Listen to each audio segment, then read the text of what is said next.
আমরা রোজ যে জলটা ব্যবহার করি সেটা কি সত্যিই সরাসরি পান করার মতো নিরাপদ? হুম, এটা একটা দারুণ প্রশ্ন। মানে ভাবুন তো, যদি নদীর জল সোজা তুলে পান করা যেত, কত ভালোই না হতো। ঠিক, কিন্তু তা তো করা যায় না, কারণ ওই জলে মিশে থাকতে পারে অনেক কিছুই যা আমরা দেখতে পাই না। এখানেই তো পাবলিক হেলথ ইঞ্জিনিয়ারিংয়ের গুরুত্বটা, তাই না? বিশেষ করে জল পরিশোধন। একদম। আজ আমরা এই জল শোধনের বিভিন্ন ধাপ, যেমন ধরুন স্ক্রিনিং, এরেশন, তারপর কোয়াগুলেশন, ফ্লকুলেশন, সেডিমেন্টেশন, ফিল্ট্রেশন আর ডিসইনফেকশন নিয়ে কথা বলবো। বেশ, তাহলে চলুন শুরু করা যাক। আচ্ছা, প্রথমেই বলুন তো, জল শোধন করার আসল উদ্দেশ্যটা কি? শুধু দেখতে পরিষ্কার করা? দেখুন, শুধু দেখতে পরিষ্কার করা তো বটেই, কিন্তু তার চেয়েও জরুরি হল জলটাকে সম্পূর্ণ নিরাপদ করা, মানে রোগ ছড়াতে পারে এমন জীবাণু ও আচ্ছা। বা ধরুন অন্য কোনো ক্ষতিকারক রাসায়নিক সেগুলো থেকে মুক্ত করা। আর হ্যাঁ, জলটা যাতে স্বচ্ছ হয়, কোনো বাজে গন্ধ বা রং না থাকে সেটাও দেখতে হয়। তার মানে জলটা নিরাপদও হবে, আবার দেখতে খেতেও ভালো হতে হবে। দুটোই জরুরি। ঠিক তাই। বেশ, এবার বলুন, শোধনাগারে যখন জলটা প্রথম ঢোকে, তখন একদম প্রথম কাজ কি হয়? প্রথম ধাপটা হলো স্ক্রিনিং, মানে উৎস থেকে আসা জলের সাথে তো অনেক কিছুই ভেসে আসে। যেমন? যেমন ধরুন গাছের ডাল, পাতা, প্লাস্টিকের টুকরো, এইসব আর কি। তো বড় বড় ছাঁকনি বা স্ক্রিন দিয়ে এই জিনিসগুলোকে প্রথমেই ছেঁকে আলাদা করে ফেলা হয়। বুঝেছি, অনেকটা বাড়ির সদর দরজার দারোয়ানের মতো। বাজে জিনিস ঢুকতে দিচ্ছে না। কিন্তু এতে তো শুধু বড় জিনিসগুলো আটকালো। জলের ভেতরের গন্ধ বা ঘোলাটে ভাব? ঠিক পয়েন্ট। সেটার জন্যে আছে পরের ধাপ, এরেশন, মানে সোজা কথায় জলে হাওয়া মেশানো। হাওয়া মেশানো কেন? এর কয়েকটা কারণ আছে। প্রথমত, জলে যদি কোনো দুর্গন্ধযুক্ত গ্যাস, যেমন হাইড্রোজেন সালফাইড, মানে ওই পচা ডিমের মতো গন্ধ, হ্যাঁ হ্যাঁ। সেটা বেরিয়ে যায়। আর দ্বিতীয়ত, জলে আয়রন বা ম্যাঙ্গানিজ বেশি থাকলে এরেশন সেগুলোকে অক্সিডাইজ করে, মানে থিতিয়ে পড়ার সুবিধে করে দেয়। জলে অক্সিজেনের মাত্রাও বাড়ে। বাহ, অনেকটা যেন বদ্ধ ঘরের জানালা খুলে দিলাম। ভ্যাপসা গন্ধও গেল, আবার জলটাও একটু ফ্রেশ হলো। একদম ওই রকমই। তাহলে বলুন তো, এরেশন জলের কোন কোন জিনিস দূর করতে সাহায্য করে? দুর্গন্ধযুক্ত গ্যাস আর কিছু খনিজ, যেমন আয়রন, ম্যাঙ্গানিজ। আচ্ছা, কিন্তু এর পরেও তো জলে খুব ছোট ছোট কাদাকণা বা ময়লা ভেসে থাকে, তাই না? হ্যাঁ, থাকে তো। খুব সূক্ষ্ম কণা, এগুলোকে বলে কোলয়েড। হ্যাঁ। এরা এতটাই হালকা যে নিজেরা থিতিয়ে পড়তে চায় না। তাহলে সেগুলোকে সরানোর উপায় কি? তার জন্যই আসে দুটো খুব জরুরি ধাপ, কোয়াগুলেশন আর ফ্লকুলেশন। কোয়াগুলেশন মানে জমাট বাঁধানো? হ্যাঁ, জলে কিছু কেমিক্যাল মেশানো হয়, যেমন ধরুন অ্যালেম বা ফিটকিরি।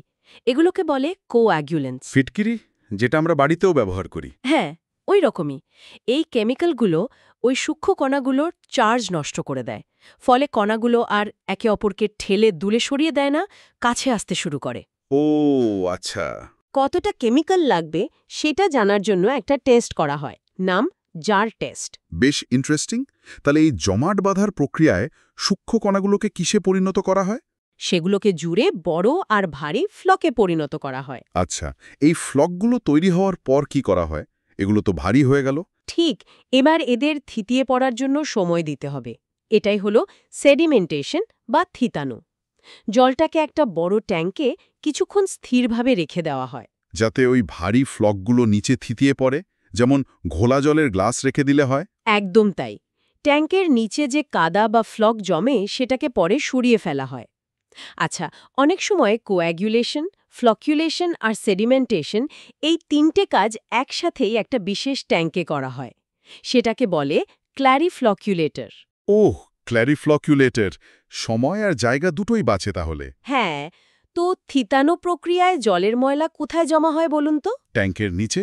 কিন্তু আমার মনে হচ্ছে থিতানোর পরেও জলটা হয়তো পুরোপুরি পরিষ্কার হয় না। কিছু খুব ছোট কণা তো। ঠিক ধরেছেন। কিছু খুব সূক্ষ্ম কণা তখনও ভেসে থাকতে পারে। সেগুলোকে সরাতে হবে তো। কিভাবে? তার জন্য আছে ফিল্ট্রেশন, মানে জলটাকে এবার বালির স্তরের মধ্যে দিয়ে চালনা করা হয়। বালির স্তর? ফিল্টার পেপারের মতো? অনেকটা তাই। এই বালি বা অন্য ফিল্টার মিডিয়াগুলো ওই সূক্ষ্ম কণা আর কিছু জীবাণুকেও আটকে দেয়, অনেকটা চা ছাঁকনি যেমন চায়ের পাতা আটকায়। বুঝেছি। কি ধরনের ফিল্টার ব্যবহার হয়? মূলত দুরকমের খুব চালু আছে, স্লো স্যান্ড ফিল্টার আর র্যাপিড স্যান্ড ফিল্টার। এদের মধ্যে পার্থক্য কি? স্লো স্যান্ড ফিল্টার ধীরে কাজ করে, অনেক জায়গা লাগে, কিন্তু জল খুব ভালোভাবে পরিষ্কার করে, বিশেষ করে জীবাণু সরাতে খুব ভালো। আর র্যাপিড স্যান্ড ফিল্টার তাড়াতাড়ি কাজ করে, কম জায়গায় হয়, তাই বড় প্ল্যান্টে এটাই বেশি চলে। তবে এর জন্যে কোয়াগুলেশন, সেডিমেন্টেশন খুব ভালো হতে হয়, আর এটাকে ঘন ঘন পরিষ্কার করতে হয়। তার মানে প্রয়োজন অনুযায়ী বেছে নেওয়ার সুযোগ আছে। তাহলে ফিল্ট্রেশন প্রক্রিয়ায় কি ব্যবহার করে জলকে আরও পরিষ্কার করা হয়? মূলত বালি বা ওই ধরনের ফিল্টার মিডিয়ার স্তর ব্যবহার করে। কিন্তু কাজ এখনো শেষ হয়নি। এখনো বাকি? কি বাকি? আসল শত্রু তো এখনো রয়ে গেছে, অদৃশ্য শত্রু। অদৃশ্য শত্রু মানে? জীবাণু। একদম। ওই যে রোগ সৃষ্টিকারী ব্যাকটেরিয়া, ভাইরাস, যারা এত কিছু পেরিয়েও জলে থেকে যেতে পারে। ফিল্টারও এদের পুরোপুরি আটকাতে পারে না অনেক সময়। তাহলে তো খুবই ভয়ের কথা। এদের মারার উপায় কি? উপায় হল শেষ এবং সবচেয়ে গুরুত্বপূর্ণ ধাপ, ডিসইনফেকশন বা জীবাণুমুক্তকরণ। ডিসইনফেকশন এর জন্য কি ব্যবহার করা হয়? সবচেয়ে বেশি ব্যবহার হয় ক্লোরিন, মানে জলে ক্লোরিন গ্যাস বা ব্লিচিং পাউডারের মতো ক্লোরিন যৌগ মেশানো হয়। এটাই ক্লোরিনেশন। ক্লোরিন, সেটা তো শুনেছি খুব পাওয়ারফুল। হ্যাঁ, ক্লোরিন জীবাণুদের মেরে ফেলে। এখানে একটা টার্ম আছে, ব্রেক পয়েন্ট ক্লোরিনেশন। এটা বোঝাটা জরুরি। সেটা কি রকম? মানে জলে ক্লোরিন দিলে সেটা প্রথমে জলের ভেতরের জীবাণু বা অন্যান্য জিনিসের সাথে বিক্রিয়া করে নিজেকে শেষ করে ফেলে। এটাকে বলে ক্লোরিন ডিমান্ড। এই ডিমান্ড পূরণ হওয়ার পর যখন এক্সট্রা ক্লোরিন জলে মুক্ত অবস্থায় থাকতে শুরু করে, সেই পয়েন্টটাই হল ব্রেক পয়েন্ট। ও আচ্ছা। এরপরে যেটুকু ক্লোরিন দেওয়া হয় সেটাই অবশিষ্ট ক্লোরিন বা রেসিজুয়াল ক্লোরিন হিসেবে জলে থেকে যায়। এই অবশিষ্ট ক্লোরিনেরও কি কোনো কাজ আছে? খুব জরুরি কাজ। ধরুন, শোধনাগার থেকে জলটা পাইপ দিয়ে আমাদের বাড়ি আসছে। পথে যদি আবার কোনোভাবে জীবাণু ঢুকে পড়ে, তাহলে তো বিপদ। ঠিক, এই অবশিষ্ট ক্লোরিন সেই নতুন জীবাণুকেও মেরে ফেলে, জলটাকে সুরক্ষিত রাখে, অনেকটা রাস্তার পাহারাদারের মতো। দারুণ ব্যাপার তো। তাহলে জলে ক্লোরিন মেশানোর মূল উদ্দেশ্য কি? রোগ সৃষ্টিকারী জীবাণু ধ্বংস করা আর পাইপলাইনে জলটাকে সুরক্ষিত রাখা। এছাড়াও কি অন্য কোনো ট্রিটমেন্ট করা হয়? হ্যাঁ, প্রয়োজন অনুযায়ী আরও কিছু করা হতে পারে। যেমন ধরুন, জলের বাড়তি রং, গন্ধ বা স্বাদ দূর করা, কিংবা জল খুব খড় হলে সেটাকে নরম করা, ওয়াটার সফটেনিং, বা ফ্লুরাইড বেশি থাকলে কমানো, ডিফ্লুরাইডেশন। এগুলো অবশ্য সব জায়গায় লাগে না। বাপরে! তার মানে জল আমাদের গ্লাসে আসার আগে একটা লম্বা পথ পাড়ি দেয়। হ্যাঁ, ঠিকই বলেছেন।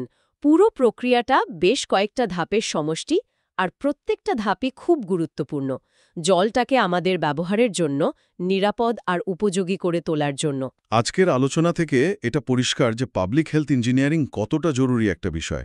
এটা শুধু বইয়ের পড়া নয়, একেবারে আমাদের সুস্থ থাকার সাথে জড়িয়ে আছে। একদম। বিশুদ্ধ জল ছাড়া তো সুস্থ জীবন ভাবাই যায় না। আর দেখুন, ভবিষ্যতে জলের চাহিদা বাড়বে, জলের উৎস কমবে। তাই জল সংরক্ষণ, আরও ভালো, আরও সস্তা পরিশোধন প্রযুক্তির দিকে আমাদের যেতেই হবে। পরিবেশের কথা ভেবে জলের ঠিকঠাক ব্যবহার করাটা খুব জরুরি। সত্যি। শেষে একটা কথা ভাবছি, যেভাবে জলের ব্যবহার বাড়ছে, শুধু নদী বা মাটির নিচে জল দিয়ে কি সব চাহিদা মিটবে? এটা একটা বড় প্রশ্ন। আমাদের কি জল পুনর্ব্যবহার বা সমুদ্রের জল পরিশোধন করার মতো প্রযুক্তির উপর আরও বেশি নির্ভর করতে হবে?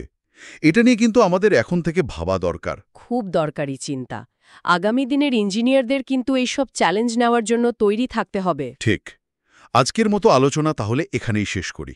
আশা করি জল পরিশোধনের এই পুরো বিষয়টা আপনারা ভালোভাবে বুঝতে পারলেন।